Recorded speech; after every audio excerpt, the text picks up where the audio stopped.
Christmas साजरा करत आहोत आणि तुम्ही सगळेजण आलेला आहात. आणि बघा, ज्यावेळेस आपण न्यूजपेपर सकाळी वाचतो आणि न्यूजपेपर वाचत असताना ना, ज्या व्यक्तीचा छंद जसा असतो तो बातम्यात ते जास्त वाचतो. ज्यांना स्पोर्ट्सचा जास्त छंद असतो, जे आवडतं ते स्पोर्ट्सच्या पेज जास्त वाचतात है ना. ज्यांना पॉलिटिक्समध्ये इंटरेस्ट असतो ते पॉलिटिक्सचा पेज जरा जास्त डिटेल्स मध्ये वाचतात है ना, आणि आनंदित होतात. बरोबर आहे का? म्हणजे ती बातमी ऐकून ते आनंदित होतात. आज सगळ्यात आनंदाची बातमी मला तुम्हाला शेअर करायची. कोणती माहिती आहे का? की 2000 वर्षापूर्वी गाईच्या गोठ्यामध्ये है ना या जगाचा निर्माण करता जन्माला आला आणि त्याचं नाव येशू आहे. आणि त्यासाठीच हा ख्रिसमस सण आपण साजरा करतो. बघा, जर तुम्ही मी जास्त वेळ घेणार नाही, फक्त 15 मिनिटं तुमचे घेणार. बाहेरचे काही जण आहेत ते प्लीज सेटल होतील.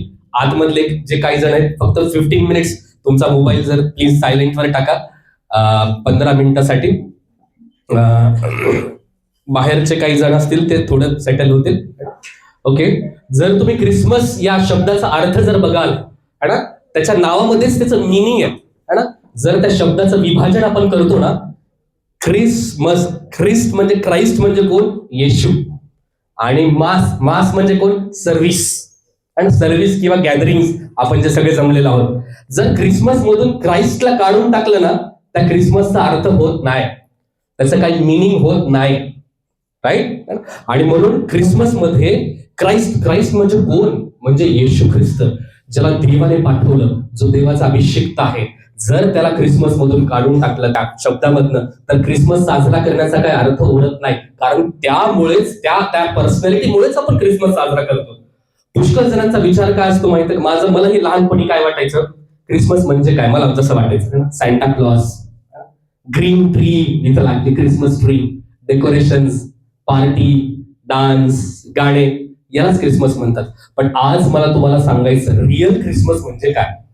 ऍक्च्युअल रिअल ख्रिसमस म्हणजे फक्त एवढंच नाही ना, फक्त सॅन्टा क्लॉज आणि छान कपडे घालणं किंवा क्रिसमस ट्री किंवा डेकोरेशन, यालाच फक्त ख्रिसमस म्हणत नाही. ख्रिसमसचा खरा अर्थ काय माहितीये का? की बघा, पुष्कळ साऱ्या माणसांनी देव होण्याचा प्रयत्न केला, परंतु असा एक देव आहे जो मनुष्य म्हणून पृथ्वीवर आला, आणि तो खरा ख्रिसमसचा मेसेज आहे. आणि त्याचं नाव येशू आहे. पुन्हा एकदा सांगतो, God became man. Many man try to became God. पुष्कळ साऱ्या माणसांनी देव बनण्याचा प्रयत्न केलाय, परंतु असा एकमेव परमेश्वर देव आहे जो देव असून मनुष्य म्हणून तुमच्या आणि माझ्यामध्ये आला. तो ख्रिसमसचा खरा मेसेज आहे की देव मनुष्य म्हणून आला. God became man. बघा, आज तुम्ही आणि मी इथे बसलेला आहोत, याच्या मागे काहीतरी बॅकग्राऊंड आहे. बरोबर आहे? काय बॅकग्राऊंड आहे? तुमच्या मित्रांनी तुम्हाला सांगितलंय की क्रिसमस सेलिब्रेशन आहे, या. बरोबर आहे?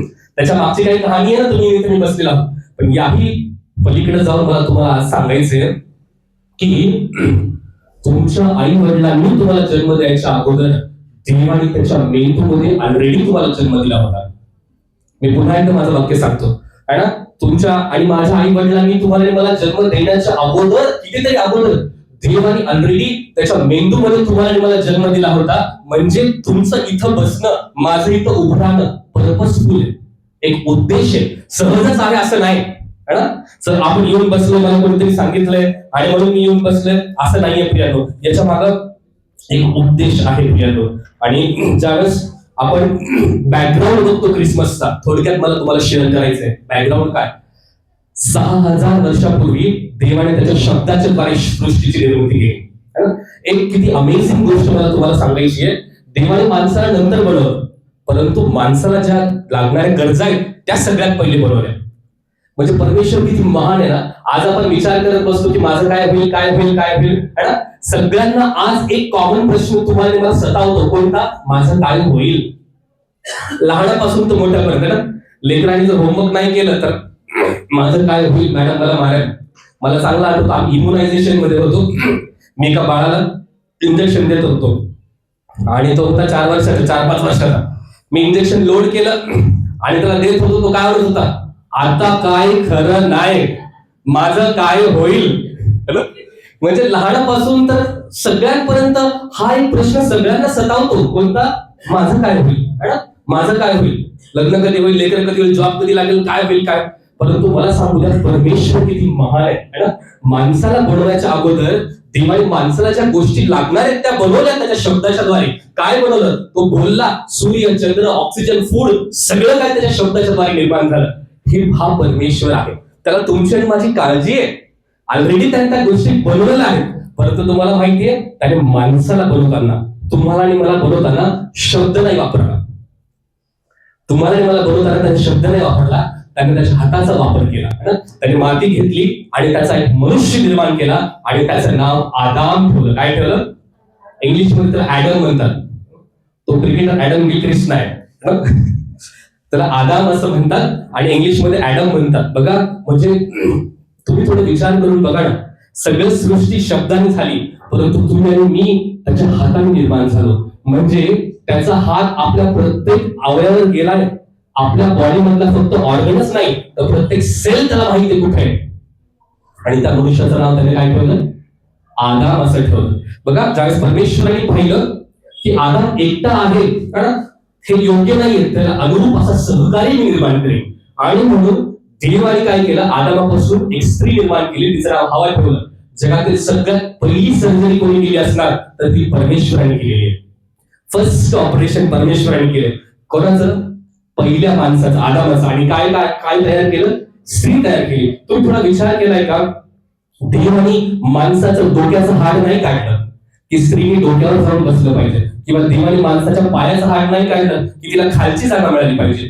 देवाने माणसाच्या म्हणजे आदामाच्या हृदयाच्या जवळचं हाड काढलं आणि म्हणून तिला अर्धांगिनी म्हणतात. म्हणजे पहिलं जे ऑपरेशन केले ते आपल्या परमेश्वराने केले आणि तो किती महान देव आहे. आणि मला सांगू द्या की ज्यावेळेस स्त्रीला बनवलं त्यावेळेस देवाने एकच आज्ञा त्यांना दिली होती ना. ज्या गार्डन मध्ये त्यांना ठेवलं होतं, सगळ्या झाडाचं फळ खायचं, पण मध्यभागी जे झाड आहे त्या झाडाचं फळ खायचं नाही, बस एवढी आज्ञा दिली होती. बाकी सगळ्या झाडाचं फळ खा. परंतु काय माहितीये का, माणसाला जे सांगितलं ना करू नको ते मुद्दामून माणूस करतो, राईट. आणि मग काय होतं माहितीये का, ती स्त्री त्या झाडाकडे जाते ना, ते फळ खाते आणि तिच्या सोबत आदाम असतो त्यालाही ते फळ देते आणि पाप हळूहळू त्यांच्यामध्ये पसरत जातं. आणि मग परमेश्वराला ह्या गोष्टीचं वाईट वाटतं. मला सांगू द्या की आपण पाप करतो म्हणून आपण पापी नाहीये. आपल्या रक्तामध्येच पाप आहे, आपल्या डीएनए मध्येच पाप आहे. तुम्ही म्हणणार असं कसं काय? मला सांगा, जगातील अशी एक शाळा मला दाखवा, जी शाळा, भावांना मला प्रश्न आहे ना, जगातील एक शाळा मला दाखवा की ज्या शाळेमध्ये शिकवलं जातं की मुली कशा पटवतात. आहे कोणती शाळा? नाही. जगातील एक शाळा किंवा अशी मला दाखवा की ज्यामध्ये शिव्या शिकवल्या जातात. आहे का? नाही. जगातील असे आई वडील मला दाखवा किंवा असे शिक्षक मला दाखवा की जे शिक्षक आपल्या लेकरांना शिकवतात की कसं हाणामारी करायची. आहे का? नाही. पण मग स्टील हे नेचर कुठून येतं आपल्यामध्ये, है ना? हे नेचर आपल्या रक्तामध्ये आहे, हे ते आपल्या ऑलरेडी डीएनए मध्ये आहे, ते है ना, बाबाचं नेचर आहे ना. मी मागच्या काही दिवसापूर्वी आमच्या चर्चमध्ये होतो आणि मला एक मुलगी एक मुलगा आहे आणि माझ्या बाजूला ते बसले आणि माझ्या भावाचा एक मुलगा आहे, माझ्या मित्राचा एक मुलगा आहे आणि त्याला मी जवळ घेतलं आणि हे दोघं जण, त्याला कसं काय तुम्ही घेतलं डॅडी, लगेच दोघं जण रडायला लागले. म्हणजे तुम्ही बघितले का जेलस नेचर, है ना? कोणतं नेचर? जेलस. कुठून नेचर येतं हे, है ना? कोणी शिकवतं का लेकरांना? नाही. हे ऑलरेडी इनबॉर्न आहे, है ना, आपल्या रक्तामध्ये. म्हणून मी सांगितलं आपण पाप करतो म्हणून पापी आहे असं नाहीये, आपण जन्मतःच पापी आहे. देवाने सांगितलं की ते फळ खाऊ नका, आज्ञा ब्रेक केली. परमेश्वराने त्यांना श्राप दिला. काय दिलं माहितीये का? आदामाला त्याने बोलवलं आणि म्हणाला की तू जन्मभर कष्ट करशील, आहे ना, निळ्याच्या घामाने स्वतःला भाकर मिळवशील आणि मग तुला मातीचा बनवला आणि तू मातीतच जाऊन मिळशील. आजपर्यंत हा जो श्राप आहे आज तागायत आहे, कोणी चेंज करू नाही शकलं. जोपर्यंत आपण कष्ट करत नाही तोपर्यंत आपल्याला खायला मिळतं का? नाही. कदाचित तुम्ही करत नसणार, पण तुमचे आई वडील करत असणार. आणि आपण जे मातीचं बनवलं शेवटी आपण कशात जातो? मातीतच जातो. स्त्रीला देव काय म्हणाला माहितीये का? काही दिवस तुला चांगले जातील पण एक दिवशी तू दुःखाने लेकरू प्रसवशील. बघा, आज काही मेडिकल स्टुडंट्स इथे आहेत, है ना, 100% पेनलेस डिलिव्हरी पॉसिबल आहे का? नॉर्मल डिलिव्हरी नाही पॉसिबल, पॉसिबलच नाही. जोपर्यंत एपिड्युरल अनेस्थेशिया देत नाही त्याचा पण इफेक्ट यायला पाहिजे, है ना. हे कोणी सांगितलंय? परमेश्वराने हे सांगितलेलं आहे. आणि देवाने मग सापाला काय म्हणाला की तू जन्मभर पोटाने चालशील, है ना, मनुष्याचं तुझं वैर पण होणार, है ना, तो तुझी टाच फोडेल आणि तुझी संतती तिचं डोकं फोडेल. हे देवाने सांगितलं, त्यांना बाहेरून काढून गेलं. मला सांगू द्या, पाप वाढत गेलं, है ना, पाप वाढत गेलं. तुम्हाला माहितीये की गीतेमध्ये असं लिहिलेलं आहे की रक्त विमोचनाद्वारेच पापाची क्षमा होते. म्हणजे जोपर्यंत रक्त सांडत नाही तोपर्यंत पापाची क्षमा होत नाही. देवाने पाहिलं की माणसं पाप करत आहेत, प्राण्यांचा बळी देतात, परमेश्वराला ही गोष्ट आवडली नाही. देवाने ठरवलं, एक व्यक्ती मी पाठवलं जो सगळ्या जगाचं पाप स्वतःवर घेईल. देवाने ज्यावेळेस अवलोकन करून पाहिलं का पृथ्वीवर, त्याला एक पण माणूस आढळला नाही, एक पण चांगला माणूस आढळला नाही. देवाने ठरवलं, कोणीच नाहीये ना, मी स्वतः जाईल. काय करेल? मी स्वतः मनुष्य रूप धारण करून जाईल. आणि तोच देव कुमारी मरियेच्या पोटी जन्माला आला. तो पहिला क्रिसमस आहे. कोणता क्रिसमस आहे? पहिला क्रिसमस. हे तुम्हाला मी बॅकग्राऊंड सांगितलं, है ना. बघा, प्रभू येशू ख्रिस्त जसा जन्माला आला ना प्रियानो, त्याच्या आईला, जसं आपण जन्माला आपल्या आईने एकत्र येतं कारण आपण जन्माला येतो, येशूच्या बाबतीत तसं झालेलं नाहीये. त्याच्या आईला पुरुषाचा स्पर्श न होताना येशू जन्माला आला. अमेझिंग थिंग आहे. तुम्ही म्हणता असं कसं काय? बघा, मी तुम्हाला सांगतो की एखादं पुस्तक मी लिहिलंय, त्या पुस्तकाचा सगळ्यात बेस्ट अर्थ कोणाला माहित असतो? मलाच माहित असतो. एखादी कविता ज्याने लिहिलेली आहे, वाचणाऱ्याला त्याचा अर्थ चांगला माहित असतो का? लिहिणाऱ्याला. एखादी वस्तू मी बनवलेली आहे, कोणती वस्तू घ्या, ती वस्तू वापरण्याला चांगला अर्थ माहित असतो का? वस्तू ज्याने बनवली त्याला. मला सांगू द्या, तुम्हाला आणि मला देवाने बनवलंय, है ना. ज्या वेळेस लाईफ मध्ये प्रॉब्लेम्स येतात, समस्या येतात ना, त्यावेळेस आपल्या जीवनातला सगळ्यात बेस्ट अर्थ आपल्या बनवणाऱ्याला माहित असतं, आणि तो परमेश्वर आहे, है ना. पुष्कळ सारे लोक म्हणतात, कसं काय देव रे, कुठे देव? एकदा काय झालंय, खूप मोठी सभा होती आणि त्या सभेमध्ये एक एथिस्ट होता, तो उभा राहिला, एक प्रोफेसर, आणि म्हणाला की देव नाहीच आहे. मग तिथून एक 90 वर्षाचा एक आजोबा उठतात आणि समोर स्टेजवर येतात, आणि त्यांच्या हातामध्ये ऍपल असतं. काय असते? ऍपल असतं, आणि ऍपल ते खातात. आणि ऍपल खाल्ल्यानंतर काय करतात? त्या प्रोफेसरला विचारतात, याची टेस्ट सांग कशी. ते प्रोफेसर म्हणतात, अहो आजोबा, तुम्ही येडे का खुळे? ऍपल तुम्ही खाल्ले ना, त्याची टेस्ट कोणाला माहित असणार? तुम्हालाच माहित असणार, मला कसं काय माहित? ते आजोबा काय म्हणतात, तसंच आहे, परमेश्वराचा अनुभव मी घेतलाय, तो किती चांगला आहे, म्हणून मला माहिती आहे की परमेश्वर आहे. म्हणून मी सांगितलं की जब एक हिंदी मध्ये खूप छान विचार आहे, काय माहिती का, जब जिंदगी में कुछ समझ में नहीं आए ना, तो ये जिंदगी बनाने वाले के हाथों में देना चाहिए. बेशक नतीजा जो है बेहतरीन होगा. खूप सुंदर विचार आहे प्रियानो. म्हणून मला सांगू द्या की आदम हवेने पाप केलं, तिथून पाप जगामध्ये आणलं. देवाने ठरवलं की एक व्यक्ती मी पाठवणार, तो सगळ्या जगाचं पाप स्वतःवर घेणार, आणि म्हणून येशूला यावं लागलं. पुष्कळ साऱ्या जणांचा प्रश्न असा असतो, असलाही पाहिजे, का बरं येशू ख्रिस्तस? Y Jesus? बघा, जसं मी अगोदर तुम्हाला सांगितलं, कवितेचा अर्थ कवीला सगळ्यात जास्त माहित असतो, वस्तू घडवणाऱ्याला सगळ्यात जास्त माहित असतं की ती वस्तू काय उपयोगाची आहे. तसंच मला सांगू द्या की दुसऱ्यांच्या पापाची ज्या क्षमा करायची वेळ येते, त्यावेळेस तो माणूस स्वतः पवित्र पाहिजे. एक पापी माणूस दुसऱ्या पापी माणसाची पापाची क्षमा करू शकत नाही. बरोबर आहे का? एखाद्या गोष्टीचं नॉलेज जर मला आहे तर ते मी तुम्हाला सांगणार ना. एखादं टॉपिक तुम्हाला समजत नाहीये, है ना, जसं की कोणतंही नर्सिंगचं टॉपिक घ्या, मेडिकल सर्जिकल नर्सिंग मध्ये आपला टॉपिक होता मायोकार्डियल इन्फार्क्शन. जर तुम्ही माझ्याकडे आला आणि तुम्ही मला सर आम्हाला मायोकार्डियल इन्फार्क्शन, जर मलाच माहित नाही तर मी तुम्हाला सांगणार का? नाही. तसंच आहे, एखादा पापी माणूस दुसऱ्या पापी माणसाचं पाप नाहीसं करण्यासाठी समर्थ नाहीये. दुसऱ्याचं पाप नाहीसं करण्यासाठी एक पवित्र माणूस लागतो, आणि म्हणून जीसस, म्हणून येशू. का? कारण त्याच्या रक्ताच्या एका थेंबामध्ये, त्याच्या डीएनएच्या क्रोमोझोम मध्ये एक थेंब पण पापाचा नाही, एक थेंब पण पापाचा नाही. आणि म्हणून प्रभू येशू ख्रिस्तच, है ना, आपल्याला पापाची क्षमा देऊ शकतो. प्रभू येशू ख्रिस्तच, है ना, जो देव आहे तो मनुष्य म्हणून आलेला आहे. मला 3 कारण तुमच्या समोर मांडायचे, माझ्याकडे फक्त 5 मिनिट आहे. का बरं तो आलाय? सगळ्यात पहिलं कारण मी तुमच्या समोर मांडतोय, why Jesus came. Jesus came to erase the misconception about God. Yeshu गेल्याचा एक महत्वाचा उद्देश काय माहितीये का? जे मिसकन्सेप्शन होतं, मिसकन्सेप्शन म्हणजे काय? चुकीचे समज होते देवाबद्दल. लोक काय समज होते चुकीचे समज देवाबद्दल? की देव खूप पवित्र आहे, देव खूप लांब आहे, देव आमच्या समस्या ऐकत नाही, देव जर असला असता तर एवढे प्रॉब्लेम्स काय आहेत माझ्या लाईफमध्ये.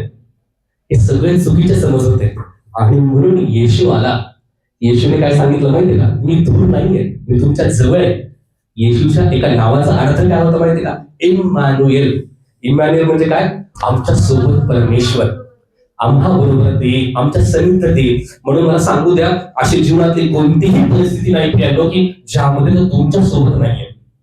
कोणताही प्रसंग घ्या, तुमच्या घरातील काही दुःखाचा प्रसंग असेल, कोणी वारलं असेल किंवा कोण आनंदाचाही प्रसंग असेल किंवा कठीण परिस्थिती असेल, तुम्ही एकांतामध्ये असणार, रडत असणार, कोण होतं तुमच्यासोबत? तुमचे जवळचे नाही. अशी काही परिस्थिती आपल्या लाईफ मध्ये येते ज्यावेळेस आपला कोणी फोन उचलत नाही, आपण एकांतामध्ये रडत बसत असतो. कोण असतं आपल्यासोबत? तो असतो आपल्यासोबत. म्हणून येशूचा येण्याचा सगळ्यात महत्वाचा उद्देश होता की तुम्ही एकटे राहू नये. जे मिसकन्सेप्शन होते परमेश्वराबद्दल की तो खूप लांब आहे, तो स्वर्गात आहे, तो काय येईल पृथ्वीवर, नाही. येशूने येऊन हे मिसकन्सेप्शन दूर केले. मला एक अमेझिंग गोष्ट तुम्हाला सांगायची आहे. बघा, आपण ऐकतो ना, हा देव आला याने पापी लोकांचा संहार केला, हा देव आला याने पापी लोकांचा संहार केला, तो देव आला त्याने पापी लोकांचा संहार केला. पण आज एक आनंदाची बातमी मला तुम्हाला सांगायची. प्रभू येशू ख्रिस्त आला, त्याने पापी लोकांचा संहार नाही केला, त्याने पापी लोकांवर प्रेम केलं, त्याने पापी लोकांवर प्रेम केलं. म्हणून ख्रिसमसचा सगळ्यात महत्वाचा आणि सगळ्यात महत्वाचा उद्देश, मेसेज काय माहितीये का? की ख्रिसमस म्हणजे it is a festival of love. तो एक प्रेमाचा सण आहे. जसं आता आमच्या प्रेझेंट वर्शिप टीम मध्ये तुम्हाला सांगितलंय ना, Christmas is a season of Joy, love, happiness. आणि म्हणून ते प्रेम येशू तुम्हाला मला देण्यासाठी आला. पुष्कळ साऱ्या जणांचा प्रश्न असतो की येशू फक्त ख्रिश्चन लोकांचाच देव आहे का? आणि जे बायबल आमच्याकडे आहे तिथं कुठेच असं नमूद केलेलं नाहीये येशू हा ख्रिश्चन लोकांचा देव, तो सगळ्यांचा परमेश्वर आहे. मी जे हे तुम्हाला सांगतोय याच्यामधून काही जरी लक्षात नाही राहिलं, एक गोष्ट लक्षात ठेवा, योहान 3:16 जे बायबलमध्ये दिलेले आहे. आता वाचण्यासाठी आपल्याकडे वेळ नाही, मी तुम्हाला सांगतो.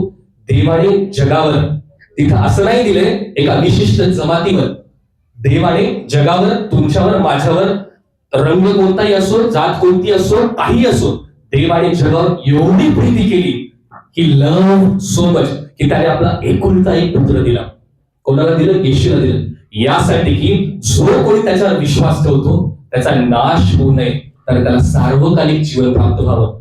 काही जरी लक्षात नाही आलं तर हे लक्षात ठेवा की तो देव असून मनुष्य म्हणून आपल्यामध्ये आला. दुसरं कारण मला तुम्हाला सांगायचंय, दुसरं कारण की येशू ख्रिस्ताला Jesus came to express the love of God.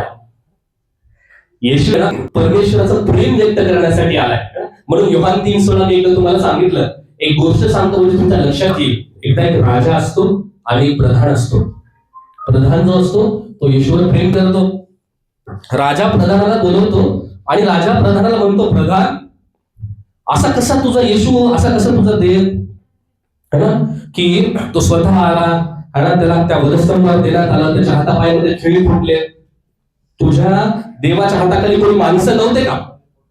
अरे प्रधान, तुझ्या घरामध्ये काम करण्यासाठी माणसं आहेत, है ना, परंतु तुझ्या देवाच्या हाताखाली कोणी माणसं नाही का? त्यांनी पाठवायचं असतं. तो स्वतः आला, है ना, कुमारी मरीच्या पुढे जन्माला गेला, तो वधस्तंभात गेला, मेला. प्रधान म्हणतो, राजा मला काही दिवस द्या, मी तुमच्या प्रश्नाचं उत्तर तुम्हाला देतो. काही दिवसानंतर राजाचा एकुलता एक मुलगा दूर देशाहून येत असतो आणि त्या काळामध्ये विमान हे नसायचे ना, तर त्यावेळेस बोट यायचा. बोट म्हणजे जहाज. आणि तो दिवस येतो, सगळेजण जय्यत तयारी करतात की राजाचा मुलगा येणार आहे, राजाचा मुलगा येणार आहे, राजाचा मुलगा येणार आहे ना. सगळेजण नदीच्या किनारी एकदम थांबतात. प्रधानांनी योजना बनवलेली असती, है ना, आणि प्रधानांनी राजाला न सांगताना त्याच्या शिपायाला सांगितलेलं असतं की राजाच्या मुलासारखा दिसणारा एक्झॅक्टली पुतळा बनवा. काय करा? पुतळा म्हणजे स्टॅच्यू बनवा. आणि मी तुम्हाला ऑर्डर केल्यावर त्याला पाण्यात टाका. तो दिवस येतो, सगळेजण नदीच्या काठी उभे राहतात, है ना. आणि मग जहाजामध्ये मुलगा मागच असतो, पण प्रधानाने काय सांगितलं असतं? कोणाला आणायचं? स्टॅच्यूला आणायचं. राजाला माहित असतं का? नाही. राजाचा तो मुलाचा स्टॅच्यू 2 सोल्जर्स नावेमध्ये येत असतात. राजाला खूप आनंद होतो की तसा माझा मुलगा येते, माझा मुलगा येते. प्रधान इशारा करतो, त्याला त्या स्टॅच्यूला पाण्यात टाकतात. राजा धडधड होते. राजा रथामधून उतरतो, पटकन पळत समुद्राकडे जातो, समुद्रामध्ये उडी टाकतो आणि काढून पाहतो तर काय पुतळा. त्याला काय वाटतं माझा मुलगाच आहे ना, म्हणून तो उडी टाकतो ना. इथपर्यंत समजलंय सगळ्यांना. मग तो प्रधानावर खूप ओरडतो, प्रधान ये क्या मजाक है. त्यास प्रधान राजाला उत्तर देतो, राजा तुमचा मुलगा ज्यावेळेस पाण्यामध्ये पडला त्यावेळेस तुम्ही मला ऑर्डर दिली नाही, किंवा तुम्ही कोणत्या सोल्जरला ऑर्डर नाही दिली, कोणत्या सैनिकाला ऑर्डर नाही दिली. तुम्ही स्वतः रथातून उतरले आणि तुमच्या मुलाला वाचवलं. तसंच मी नाशामध्ये असताना, मी पापामध्ये असताना, मी एकटा असताना, मी दुःखी असताना, मी रडत असताना माझ्या देवाने कोणाला ऑर्डर नाही दिली. माझा देव स्वतः मनुष्य रूप धारण करून आला मला वाचवण्यासाठी. आणि तो क्रिसमस आहे, तो क्रिसमस आहे. म्हणून मी सुरुवातीला सांगितलं, क्रिसमस म्हणजे फक्त ही ग्रीन ट्री नाहीये. क्रिसमस म्हणजे फक्त सॅन्टा क्लॉज नाहीये. क्रिसमस म्हणजे फक्त डान्स आणि डेकोरेशन आणि पार्टी नाहीये. क्रिसमस म्हणजे देव स्वतः तुमच्यासाठी मनुष्य बनून आलेला आहे आणि तो सगळ्यांवर प्रेम करतो. हा खरा क्रिसमस आहे. तिसरं कारण सांगतो आणि मग मी माझा मेसेज संपवतो. Jesus came to enable the relationship with God. Yeshu आला. शेवटचं कारण सांगतो की माणसाचे आणि देवाचे जे नातेसंबंध तुटले होते ते जोडण्यासाठी आला. तुम्ही म्हणणार कोणते नातेसंबंध? सुरुवातीला मी तुम्हाला सांगितलं, फळ खाल्ल्यामुळे पाप आलं आणि पापामुळे माणूस दूर गेला, दरी निर्माण झाली. ही दरी भरण्यासाठी येशूला यावं लागलं आणि तो आला आणि म्हणून ही दरी त्याने भरून काढली. आणि आज देव तुम्हाला आणि मला त्याची मुलं म्हणून संबोधतो. We are not servants. आपण त्याचे दास नाहीये, आपण त्याची लेकरं आहोत.